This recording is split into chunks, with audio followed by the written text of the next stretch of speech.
여러분들은 성탄절하면 무엇이 생각나시고 무엇을 기억하고 계십니까? 저는 가만히 생각을 해보니까 제가 지나온 성탄절 중에 그래도 기억이 남는 것은 이제 새벽송이 기억이 남습니다. 24일 날 밤에 새벽이 오는 것을 기다렸다가 이제 각 성도님들의 집 앞에 가가지고 노예 하면 다 문이 착 열립니다. 어서 오라고 열리고 과자도 주고 환영해 주고 어떤 성도의 집에 가면은 들어오라고 하면서 차를 마셨던 그 기억이 저에게는 새롭습니다. 근데 이제 어느덧 요즘은 새벽성을 생각도 못하는 게 워낙 아파트가 철통 같은 경계로 철통 같은 경비태세를 지키고 있기 때문에 이제 새벽성이 점점 사그라지는데 새벽성을 지날 때 꼭 보면 다른 교회 팀하고 만납니다. 새벽에. 그러면 서로 보면서 메리 크리스마스 막 이러면서 이렇게 했던 그런 추억이 기억이 나고 또 길거리에 가다 보면 캐롤송 성탄의 노래가 흘러넘치면서 뭔가 모르게 아기 예수의 오심에 대해서 참 그런 노래로 또 음악으로 들었던 그런 추억이 있는데 요즘은 거리를 지나도 성탄의 노래, 이 성탄의 음악이 흘러나오지 않는 것은 제가 알아보니까는 저작권료, 이 음악을 틀 때는 저작권료가 있기 때문에 요즘 점점 성탄의 소리들이 이제 사그러진다 그런 얘기를 들을 때 참 여러 가지로 안타깝고 아쉬움이 있습니다만은 여러분 세월이 지나 성탄의 문화가 바뀌고 세상이 아무리 바뀐다 할지라도 이 성탄의 본질은 바뀌지 않는 것은 하나님이신 아기 예수가 하나님이신 예수 그리스도가 이 땅에 오셨다고 하는 사실입니다. 그래서 여러분들 어떤 사람들은 예수를 믿지 않는 사람들도 나하고 성탄이 아무런 관계가 없는 것처럼 생각이 들지만은 사실은 그렇지 않습니다. 여러분 역사라고 하는 히스토리, 영어의 히스토리가 히스, 그의 스토리, 이야기다. 역사가 무엇입니까? 인간의 역사가 무엇입니까? 히스토리, 주님의 이야기, 그의 이야기입니다. 그래서 우리가 보통 이제 세상을 둘로 나눌 때 예수님 오시기 전과 비포 크라이스트 예수님 오시기 전과 이제 AD 아나 도미나이라고 하는 이 둘로 나누고 있습니다. 그러니까 예수님 세상은 예수님 오시기 전과 예수님 오신 후로 나누어졌다고 하는 것입니다. 여러분 이런 예수가 이 땅에 오셨을 때 놀랍게도 오늘 말씀을 보니까 예수님은 베들레헴의 어느 이름 없는 마구간에서 구유에 오셨다고 말씀하고 있습니다. 우리는 왜 예수님이 구유에 오셔야만 했는가? 그 이유에 대해서 오늘 같이 한번 말씀을 나누면서 이 성탄의 계절에 우리 아기 예수를 우리가 한번 묵상해 보는 시간을 갖기를 원합니다. 여러분 첫 번째로 예수 그리스도가 구유에 오심은 낮고 천한 우리를 구원하시고자 함이라고 하는 것입니다. 오늘 말씀을 보고 또 성경의 누가복음을 살펴보면은 예수님이 구유에 오셨다고 하는 것을 강조하고 있습니다. 누가복음 2장 7절입니다. 첫 아들을 낳아 강보로 싸서 구유에 뉘었으니 2장 12절입니다.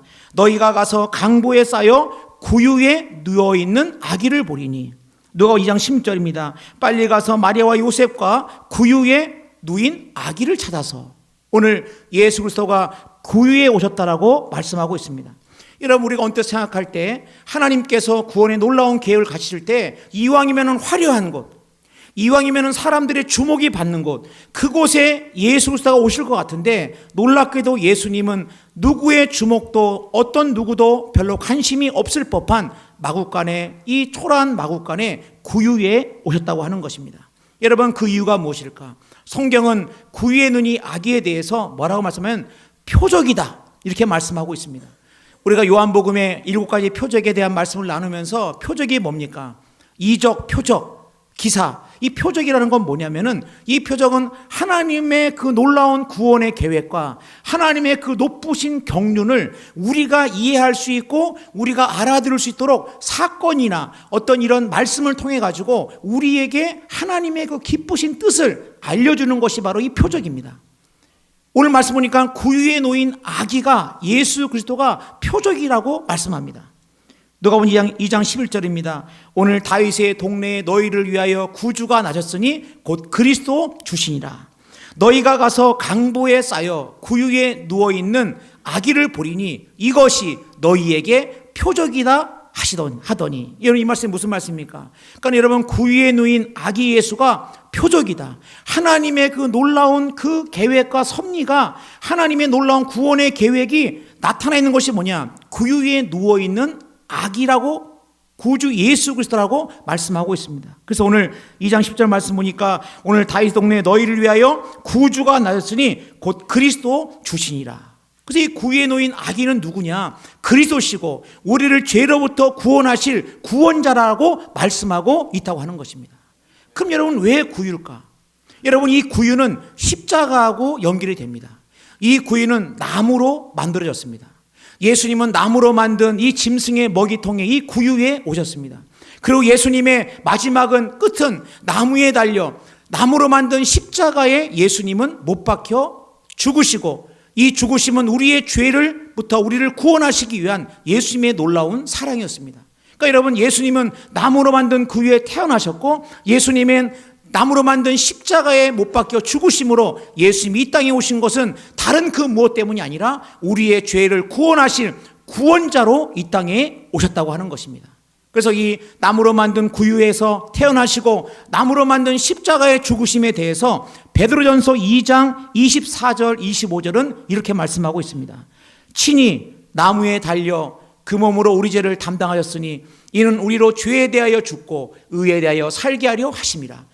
그가 채찍에 맞음으로 너희는 나음을 얻었나니 너희가 전에는 양과 같이 길을 잃었더니 이제는 너희 영혼의 목자와 감독 되신 이에게 돌아왔느니라.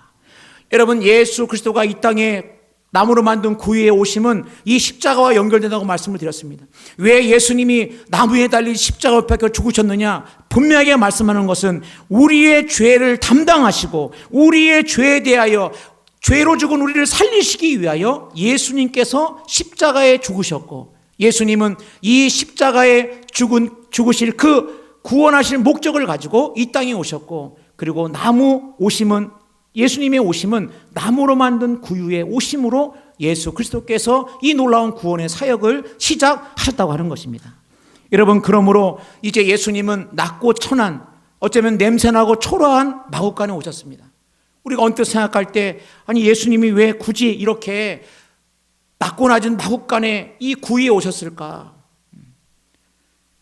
얼마든지 하나님은 그 구원의 놀라운 계획에 대해서 사람의 주목을 받고 모든 사람에게 알릴 만한 그런 곳에서, 화려한 곳에서 낳지 않으시고 왜 이렇게 낮고 낮은 천한 이곳에 오셨을까? 여러분 그것은 바로 죄로 말미암아 낮고 낮은 우리 인생, 죄악으로 말미암아 신음하던 우리의 인생, 하나님을 알지 못한 채 내 마음대로 살고 내 뜻대로 살던 우리 인생을 구원하시기 위하여 죄로 말미암아 엉망진창이 되었고, 죄로 말미암아 모든 인생 가운데 신음하고 있는, 낮은 곳에 신음하고 있는 우리를 구원하시기 위해서 예수님은 이 땅에 오셨다고 하는 것입니다.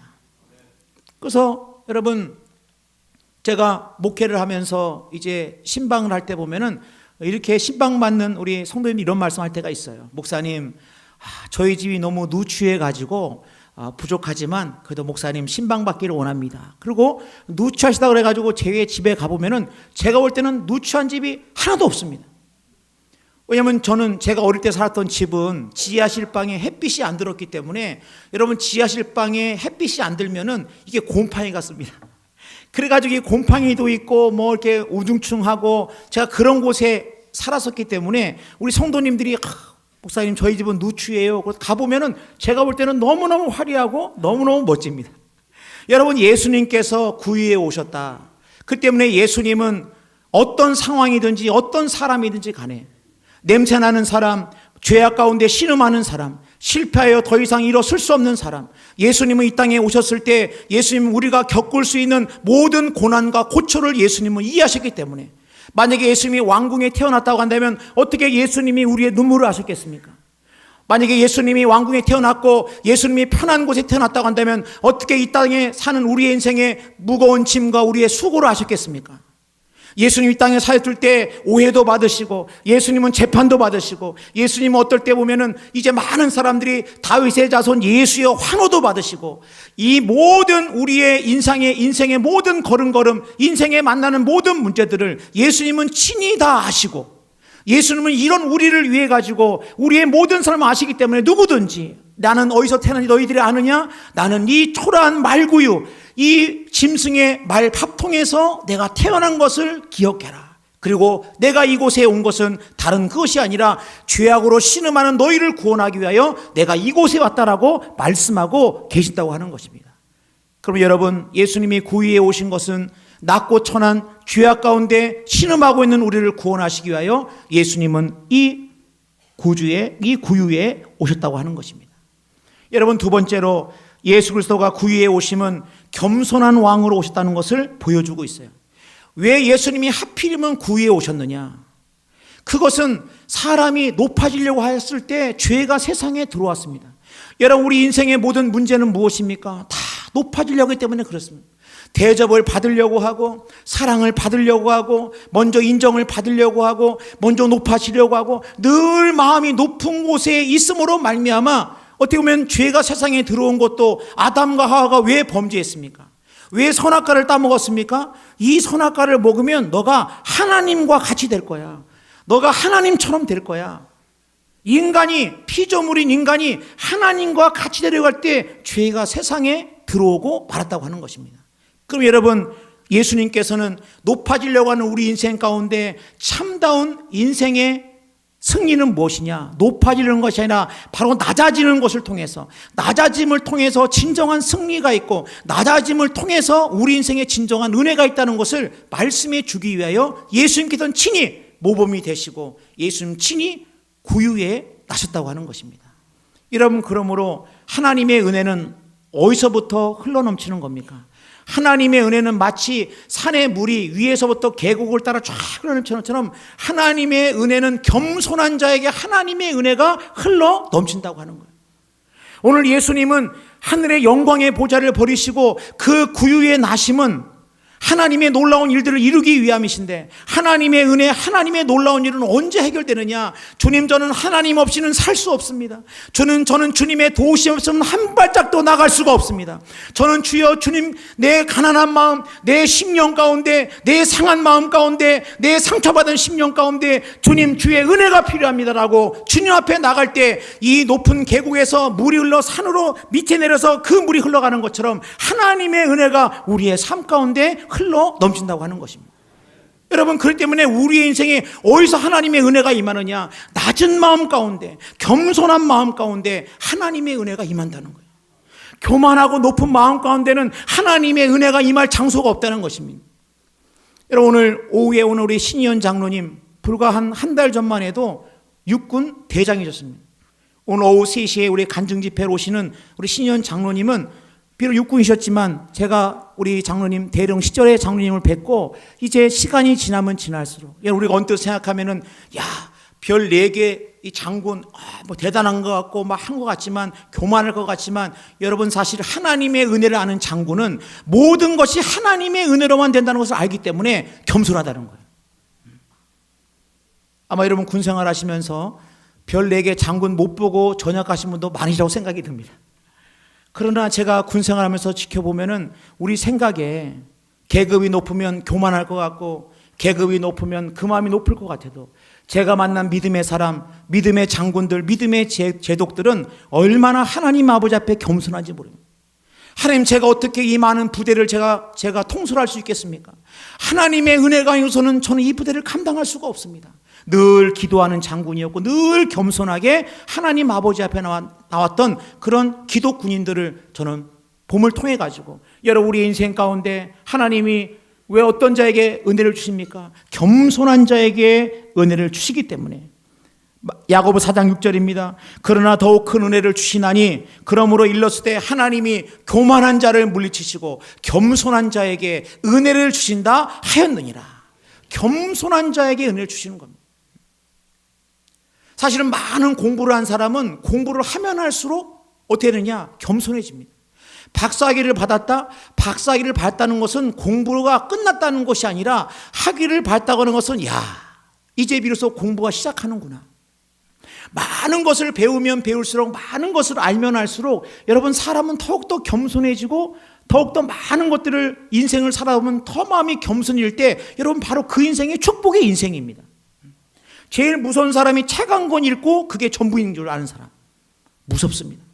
왜냐하면 그것만이, 내가 경험한 것만이 최고고, 내가 아는 것만이 최고고, 이것만이 절대적이고, 이거 외에는 다른 방법, 이렇게 막 굉장히 그 자신이 아는 것에 대해서 그것만이 모든 걸 알 때 하나님께 정말 우리 믿는 사람들이 물어보지도 않고 그렇게 고집을 피울 때는 어떻습니까?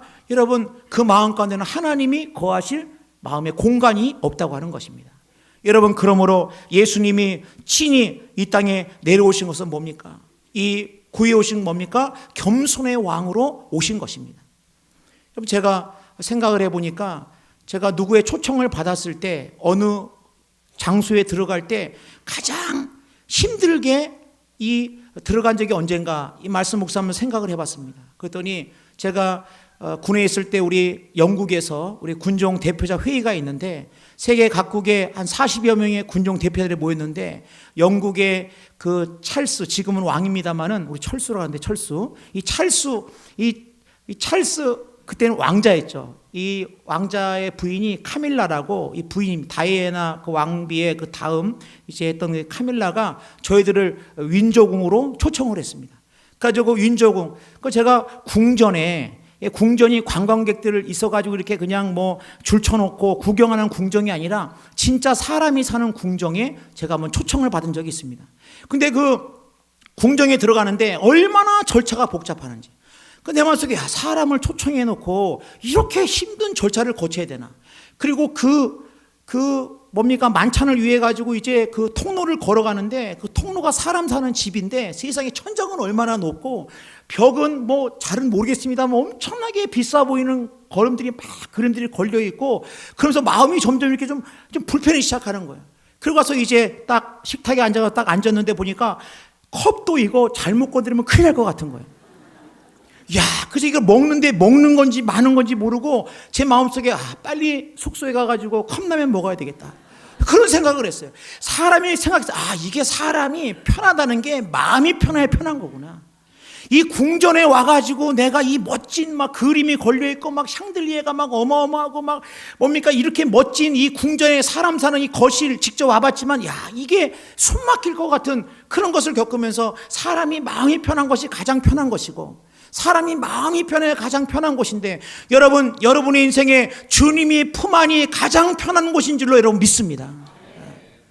여러분 세상 그 어디에도 만약에 예수님이 왕궁에 태어났다고 한다면 어떻게 목자가 예수님께 경배하러 갔겠습니까? 여러분 만약에 예수님이 왕궁에 태어났다고 한다면 누가 그 예수님 앞에 나가서 그 예수님을 갖다가 만나고 경배할 수 있겠습니까?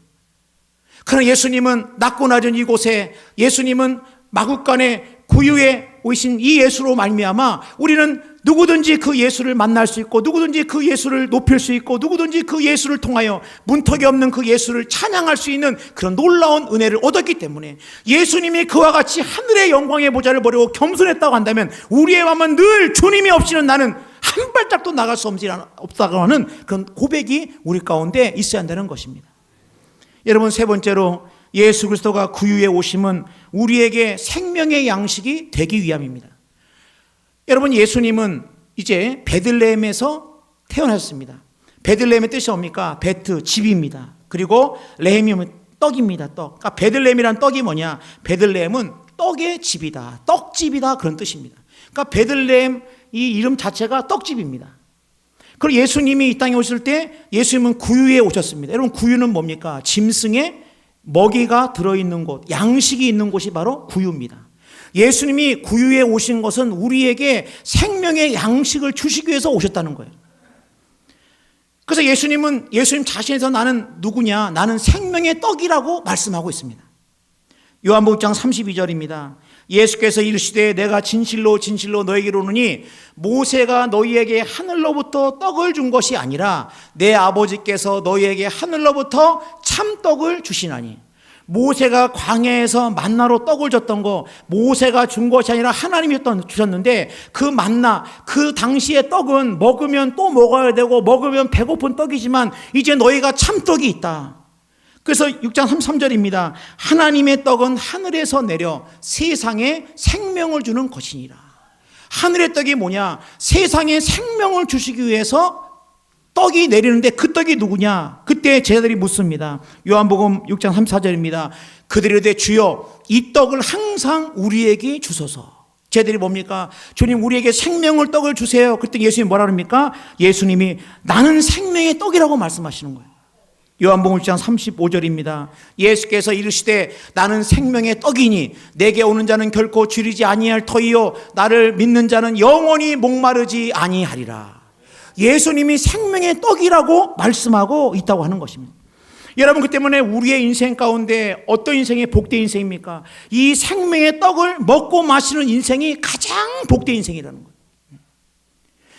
여러분, 우리 사람이 육체를 가지고 있지만 우리 인생은 육체로만 이루어지지 않았습니다. 우리 육체가 소중하죠. 여러분, 이 육체는 우리가 삼시세끼를 먹어야 됩니다. 그러나 이 육체는 삼시세끼를 먹어야 우리가 살지만 우리의 영혼은 생명의 양식을 먹을 때 우리가 살아나는 거예요. 우리의 영혼의 공고함, 우리 영혼의 피곤함, 우리 영혼 가운데 지쳐 피곤한 인생은 여러분 세상의 어떤 소리를 듣고 세상의 어떤 것을 가진다고 해가지고 만족되는 것이 아니라 생명의 양식을 통해서만, 예수를 통해서만 우리의 인생 가운데 생명과 소망과 능력과 은혜가 임한다고 하는 겁니다. 그래가지고 여러분, 예수님은 너희들은 내 살을 먹고 내 피를 마시라고 말씀합니다. 요한복음 6장 53절입니다. 예수께서 이르시되 내가 진실로 진실로 너에게 이르노니 인자의 살을 먹지 아니하고 인자의 피를 마시지 아니하면 너희 속에 생명이 없느니라. 내 살을 먹고 내 피를 마시는 자는 영생을 가졌고 마지막 날에 내가 그를 다시 살리리니 내 살은 참된 양식이요 내 피는 참된 음료로다. 예수님 뭐라 말씀하십니까? 내가 생명의 양식이다. 내 살을 먹고 내 피를 마시고. 여러분, 이 말씀이 무슨 말씀입니까? 우리가 인생을 살아갈 때 예수님이 왜 구유에 오셨습니까? 왜 베들레헴에 오셨습니까? 영적인 의미로 예수님은 양식으로 오셨다고 하는 거예요. 우리 인생의 목마름과 배고픔은 세상의 그 무엇을 여러분 다 채울 수가 없다는 거예요. 세상에 내가 이것만 가지면 내 인생은 평안할 거야. 내가 원하고 바라는 거, 내가 원하는 그 자리에 오르면 내가 평안할 거야. 내 마음이 만족할 거야. 내가 배부를 거야. 그렇지 않다는 겁니다. 우리 인생의 이 배부름, 진정한 떡, 인생의 진정한 행복은 생명의 떡 대신 예수 그리스도 우리의 삶이 충만할 때, 예수로 충만할 때 여러분 우리 인생의 진정한 만족과 행복이 넘치는 것이고, 예수로 충만할 때 세상의 그 어떤 것들도 우리를 넘보지 못하고 넘어뜨리지 못하고 쓰러뜨리지 못하고 예수로 충만한 인생이 여러분 우리의 삶 가운데 진정한 기쁨과 감사와 만족과 은혜가 된다고 하는 것입니다. 여러분, 그러므로 예수님은 구유에 오셔야만 했습니다. 예수님은 구유에 오셔야만 낮고 천한 우리를 구원할 수 있기 때문에, 예수님은 구유에 오셔야만 누구든지 그 예수를 믿을 수 있기 때문에, 예수님이 구유에 오신 이유는 예수님은 겸손의 왕으로 우리에게 본을 보이시며 우리를 구원하셔서 친히 높은 자리에서 낮은 자리에 오셨고, 예수님이 구유에 오신 이유는 예수님 우리의 생명의 떡이시기 때문에 예수님 이 땅에 오셨기에 우리의 삶 가운데 주님, 내가 세상의 그 무엇으로 충만한 것이 아니라 예수로 내 인생이 충만케 하여 주옵소서. 예수로 내 인생이 충만한 인생이 되게 하여 주옵소서. 전능하신 그 이름 예수 그리스도, 세상에 많은 사람들이 성탄절이지만 그 의미도 모른 채 성탄절을 지나고 있다 할지라도 우리만큼은 아기 예수가 구유에 오신 것을 기념하면서 그 예수를 높이고 찬양할 수 있는 우리 인생이 되기를 주님의 이름으로 축복합니다. 찬양하겠습니다.